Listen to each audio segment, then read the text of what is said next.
L'ambassadeur de France à Niamey appelé à quitter le pays dans les 48 heures sur ordre de la junte. Refus immédiat du Quai d'Orsay. La défenseuse espagnole Jenny Hermoso affirme n'avoir pas consenti au baiser du président de la Fédération de football espagnol. Les Jeux sont en grève et demandent que les choses évoluent.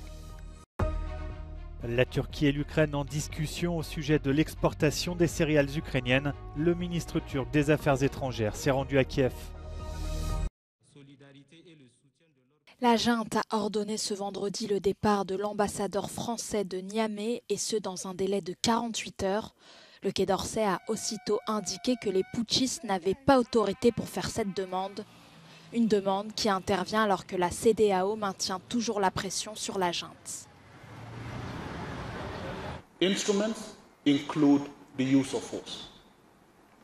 So it is very much on the table as are the measures that we are working on.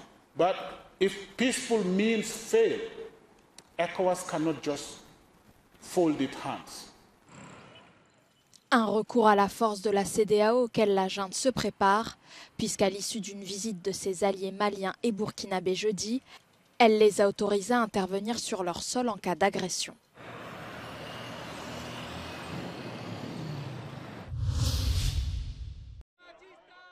En Espagne, c'est désormais tout le milieu du football qui est en émoi suite au baiser volé du président de la fédération en finale de la Coupe du Monde féminine.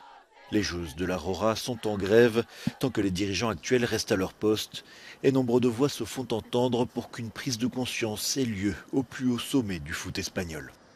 Yo creo que estamos en disposición de que esto sea el Me Too del fútbol español y de que esto sea un cambio.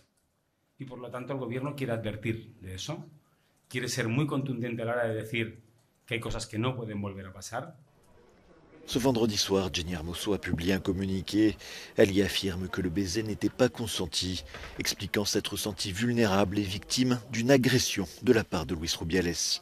Une position à l'opposé de ce que plaide le président de la fédération, qui refuse catégoriquement de démissionner, dénonçant une tentative d'assassinat social.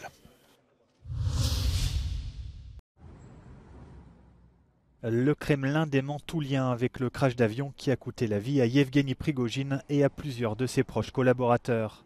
Depuis mercredi soir, de nombreux dirigeants occidentaux accusent Moscou d'avoir orchestré l'élimination du chef de Wagner après sa rébellion avortée il y a 2 mois. Сейчас, естественно, вокруг этой авиакатастрофы и вокруг трагической гибели пассажиров самолета, в том числе Евгения Пригожина, очень много спекуляций. Конечно же, на Западе все эти спекуляции подаются с известного угла. Все это ложь абсолютно. И здесь, конечно, нужно исключительно, освещая эту проблематику, основываться все-таки на фактах. La question de l'avenir des membres de Wagner se pose désormais. Depuis vendredi, un décret présidentiel oblige les paramilitaires à jurer fidélité et loyauté à la Russie. Le président bélarusse Alexandre Loukachenko espère lui garder sur son territoire les membres de la milice.